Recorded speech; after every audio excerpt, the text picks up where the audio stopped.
نحمدہ و نصلی علی رسولہ الکریم اما بعد فاعوذ باللہ من الشیطان الرجیم بسم اللہ الرحمن الرحیم ان اللہ و ملائکتہ یصلون علی النبی یا ایھا الذین آمنوا صلوا علیہ وسلموا تسلیما الصلاۃ والسلام علیک یا سیدی یا رسول اللہ وعلی آلک واصحابک یا سیدی یا حبیب اللہ۔ نہایت ہی واجب الاحترام سامعین و ناظرین، آج کے اس سلسلہ نمبر 107 میں جو میں آپ کے بارگاہ میں باتیں گوش گزار کرنا چاہتا ہوں، جو اپنے آقا کریم صلی اللہ تعالیٰ علیہ وسلم کی محبت کے متعلق ہے، آقا علیہ السلام کی تعریف و توصیف کے متعلق ہے، آقا علیہ السلام کی جو میں ہمیشہ عرض کرتا رہتا ہوں کہ ہمارے پیارے میٹھے نبی کی میٹھی باتیں۔ گفتگو شروع کرنے سے پہلے ایک گزارش کرتا چلوں، ہمیشہ کہتا رہتا ہوں اور کہوں گا اور کہتا رہوں گا، کیونکہ یہ دین کا کام ہے، نیکی کا کام ہے۔ جن دوستوں نے ابھی تک ہمارا چینل سبسکرائب نہیں کیا، وہ ہمارے چینل کو سبسکرائب کر کے بیل آئیکن کو دبا کر اس بات کا ثبوت دیں کہ آقا کریم صلی اللہ تعالیٰ علیہ وسلم کی میٹھی باتیں سننے کے لیے ہمارے مسلمان بھائی ہر وقت بے تاب رہتے ہیں، اور اس کو آگے بھی شیئر کریں تاکہ اور بھی ہمارے مسلمان بہن بھائی جو ہیں گھروں میں بیٹھ کر جو سماعت فرما رہے ہیں وہ بھی اس کا حصہ بن سکیں اور ان کو بھی ثواب ملے۔ اور جب آپ شیئر کریں گے تو انشاءاللہ العزیز کسی کو دعوت دینے کے مترادف ہوگا، تو کسی کو دعوت نیکی کی دینے سے نیکیاں ملتی ہیں، ثواب ملتا ہے۔ نبی رحمت صلی اللہ علیہ وآلہ وسلم نے پہلے ہی دیکھ لیا کہ نجد سے شیطان کی جماعت نکلے گی، نجد سے شیطان کی جماعت نکلے گی۔ سیدنا عبداللہ بن عمر رضی اللہ تعالی عنہما نے فرمایا کہ سید العالمین صلی اللہ تعالی علیہ وآلہ وسلم نے دعا فرمائی، اللہم بارک لنا فی شامنا، اللہم بارک لنا فی یمننا، یا اللہ ہمارے ملک شام میں برکت دے، ہمارے یمن میں برکت دے۔ یہ سن کر نجد والوں نے عرض کیا، یا رسول اللہ ہمارے نجد کے لیے بھی دعا فرمائیں۔ تو پھر سرکار دو عالم صلی اللہ علیہ وسلم نے اسی طرح دعا فرمائی، اللہم بارک لنا فی شامنا، اللہم بارک لنا فی یمننا، یا اللہ ہمارے ملک شام پر برکت دے، ملک یمن پر برکت دے۔ تو نجد والوں نے عرض کیا، حضور ہمارے نجد کے لیے بھی دعا فرمائیے۔ تو دوستان محترم، تو راوی فرماتے ہیں کہ غالباً جب تیسری بار عرض کیا گیا، یا رسول اللہ صلی اللہ علیہ وسلم ہمارے نجد کے لیے بھی دعا فرمائیں، تو سرکار دو عالم صلی اللہ علیہ وآلہ وسلم نے بجائے دعا کرنے کے فرمایا، وہاں زلزلے اور فتنے ہوں گے اور وہاں نجد سے شیطان کی جماعت نکلے گی۔ صحیح بخاری شریف اور مسلم مشکاہ شریف میں ہے۔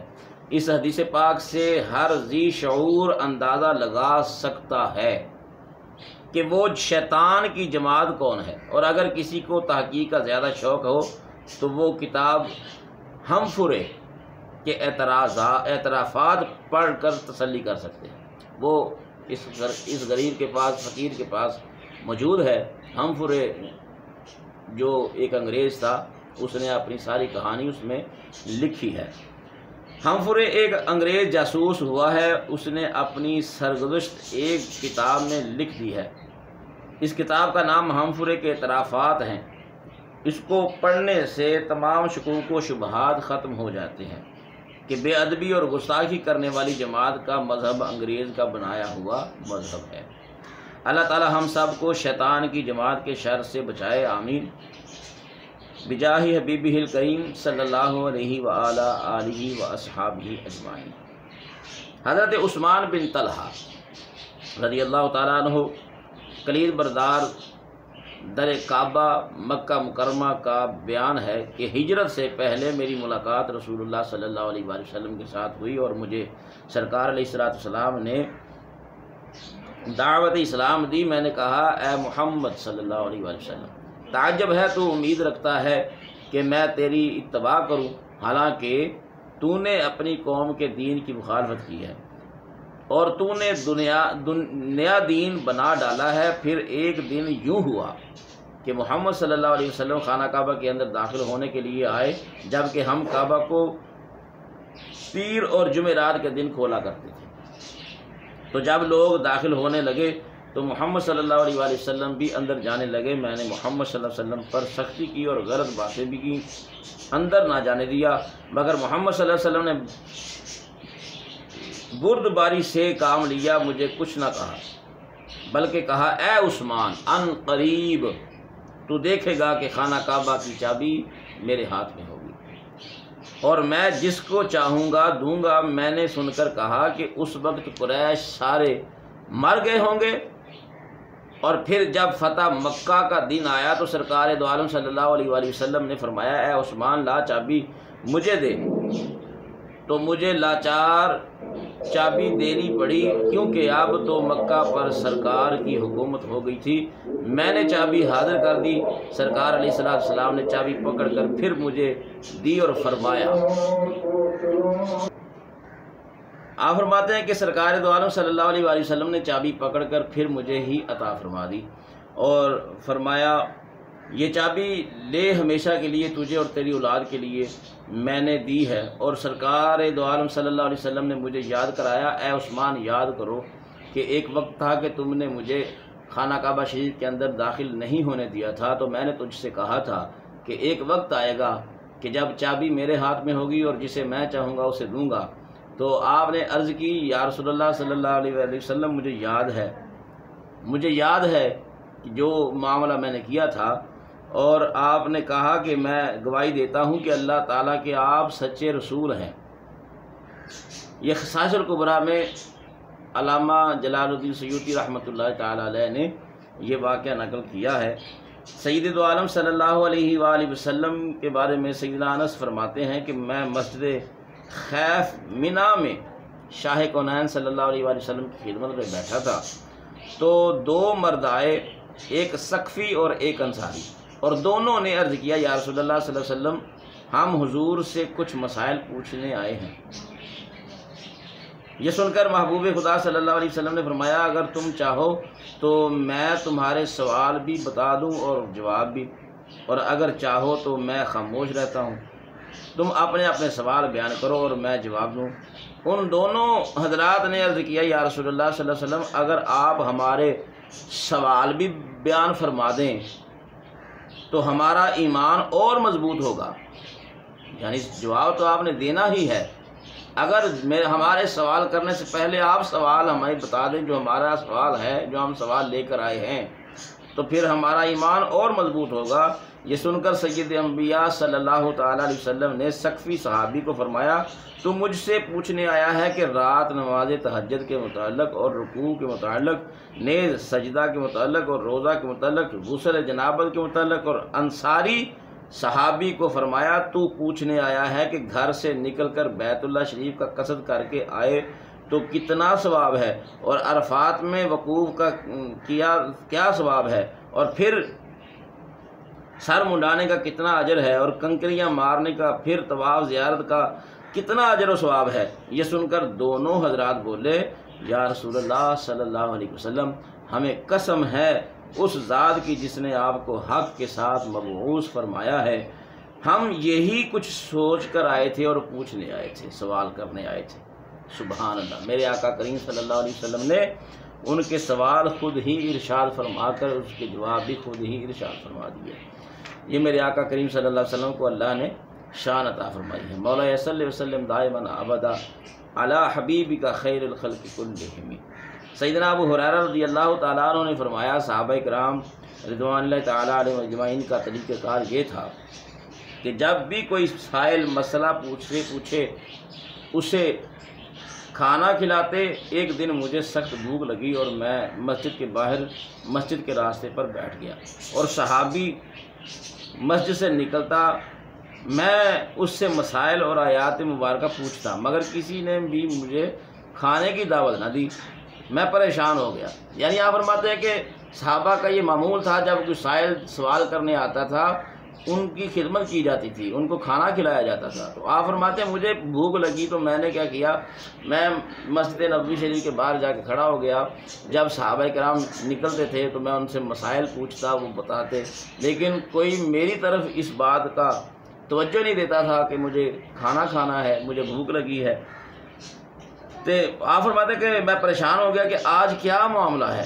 اتنے میں جانے دو عالم صلی اللہ علیہ وآلہ وسلم تشریف لائے اور مجھے دیکھ کر مسکرائے اور فرمایا ابو ہریرہ آ میرے ساتھ آ جا۔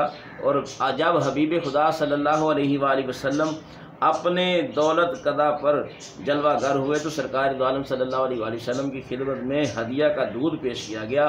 میں دیکھ کر خوش ہو گیا، مگر ہوا یوں کہ دربار رسالت مآب صلی اللہ علیہ وسلم سے فرمان جاری ہوا، اے ابو ہریرہ اہل صفہ جو صحابہ صفہ ہیں ان کو بلا لاؤ۔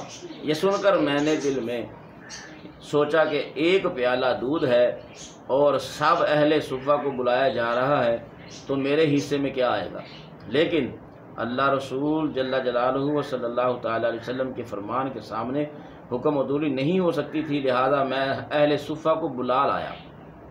اور شاہ کونین صلی اللہ علیہ وسلم نے فرمایا ابو ہریرہ یہ دودھ سب کو پلاؤ۔ یہ سن کر ساری امید ختم ہو گئی، کیونکہ پلانے والے کی باری سب کے بعد آیا کرتی ہے۔ میں نے وہ دودھ سب کو پلایا، سب نے سیر ہو کر پیا۔ بعد میں سرکار دو عالم صلی اللہ علیہ وسلم نے فرمایا اے ابو ہریرہ پیو۔ میں نے سیر ہو کر پیا، پھر فرمایا اور پیو۔ میں نے اور پیا، پھر فرمایا اور پیو۔ تو عرض کی یا رسول اللہ صلی اللہ علیہ وسلم اب اور کی پیٹ میں گنجائش ہی نہیں رہی۔ بعد ازاں رحمت عالم صلی اللہ علیہ وآلہ وسلم نے پھر اس کے بعد خود پیا۔ تو آقا کریم صلی اللہ تعالیٰ علیہ وسلم ابو ہریرہ رضی اللہ تعالیٰ عنہ کے چہرے کو دیکھ کر ہی پہچان گئے کہ اس کو بھوک لگی ہے، اور سرکار دو عالم صلی اللہ تعالیٰ علیہ وآلہ وسلم نے حضرت ابو ہریرہ رضی اللہ تعالیٰ عنہ کو جو دودھ کا پیالہ دیا وہ اصحاب صفہ نے سب نے مل کر پیا۔ اور آپ فرماتے ہیں کہ جب صحاب صفہ کو پلانا شروع کیا تو میں نے سوچا کہ پلانے والے کی باری بعد میں آتی ہے، میرے حصے میں کیا آئے گا۔ وہ فرماتے ہیں کہ ایسا ہوا کہ سب نے دودھ سیر ہو کر پیا، تو بعد میں نے پیا تو سرکار نے 3 مرتبہ فرمایا اور پیو اور پیو اور پیو۔ تو میں نے ہاتھ جوڑ کر کہا یا رسول اللہ اب مجھ میں پینے کی گنجائش نہیں، پیٹ میں جگہ نہیں رہی۔ تو پھر بعد میں آقا کریم صلی اللہ تعالیٰ علیہ وآلہ وسلم نے وہ دودھ نوش فرمایا۔ سیدنا ابو ہریرہ رضی اللہ تعالیٰ فرماتے ہیں شاہ کونین صلی اللہ علیہ وسلم نے فرمایا میرے پاس جبریل امین آئے اور میرا ہاتھ پکڑ کر مجھے جنت کا وہ دروازہ دکھایا جس دروازے سے میری امت جنت میں داخل ہوگی۔ یہ سن کر سیدنا صدیق اکبر رضی اللہ تعالیٰ عنہ نے عرض کی یا رسول اللہ صلی اللہ علیہ وسلم میرا شوق ہے کہ میں بھی حضور کے ساتھ وہاں ہوتا تو اس کو دیکھتا۔ اس عرض پر جانے دو عالم صلی اللہ علیہ وسلم نے فرمایا اے ابو بکر میری امت میں سب سے پہلے تو جنت میں داخل ہوگا۔ سبحان اللہ، اللہم صلی وسلم وبارک علی النبی الکریم وعلی آلہ و اصحابہ اجمعین۔ یہ پیاری پیاری میٹھی میٹھی باتیں میرے آقا کی ہیں اور یہ باتیں انشاءاللہ ہوتی رہیں گی۔ آج سرکار دو عالم صلی اللہ علیہ وآلہ وسلم کے متعلق جو ہم نے گوش گزار کیا ہے، دعا ہے اللہ رب العزت ہم سب کو عمل کرنے کی توفیق عطا فرمائے، آقا علیہ السلام کے ساتھ سچی اور پکی محبت نصیب فرمائے، شیطان کے شر سے ہم سب کو اللہ تبارک و تعالی محفوظ فرمائے۔ اگلے سلسلے میں ہم جو عرض کرنے والے ہیں اس کا موضوع کچھ یوں ہوگا کہ رات کی تاریکی میں جو کچھ ہوتا رحمت والے نبی صلی اللہ علیہ وآلہ وسلم سے وہ بھی پوشیدہ نہ تھا، یعنی تاریک رات میں اندھیری رات میں بھی سرکار دو عالم صلی اللہ علیہ وسلم ہر بات سے آشنا تھے۔ انشاءاللہ العزیز اگلے سلسلہ میں سلسلہ نمبر 108 میں انشاءاللہ العزیز میں آپ کے سامنے یہ گوش گزار کروں گا۔ دعا ہے اللہ رب العزت ہم سب کی حاضری کو اپنی بارگاہ میں قبول فرمائے۔ جو میرے بہن بھائی بیٹیاں اپنے گھروں میں بیٹھ کر اس میٹھی میٹھی باتوں کو سنتے ہیں، میں دعا کرتا ہوں اللہ تبارک و تعالیٰ سب کا سننا اپنی بارگاہ میں قبول فرمائے اور ہم سب کو عمل کرنے کی توفیق عطا فرمائے۔ یہ مت سوچیں کہ مجھے پڑھنا نہیں آتا، بیان کرنا نہیں آتا، یہ نہ دیکھیں، یہ دیکھیں میں بیان کیا کر رہا ہوں، کس کے متعلق کر رہا ہوں، کن کی باتیں کر رہا ہوں۔ یہ میں بھی جانتا ہوں ناقص ہوں، کم عقل ہوں، کم علم ہوں، علم کی کمی ہے اور گناہ گار ہوں، سب میں اپنے آپ کو جانتا ہوں۔ پتہ سارا سردار میں پیتیاں دا پردے عیبہ تے پائے نہیں بھلا ہوگی، سب جانتا ہوں، لیکن آپ صرف یہ سوچیں، یہ دیکھیں کہ میں بیان کیا کر رہا ہوں، کس کی بات کر رہا ہوں، کن کی بات کر رہا ہوں، کس حوالے سے کر رہا ہوں۔ اللہ تعالی ہم سب کا حامی ناصر ہو، آمین۔ وآخر دعوایا ان الحمد للہ رب العالمین۔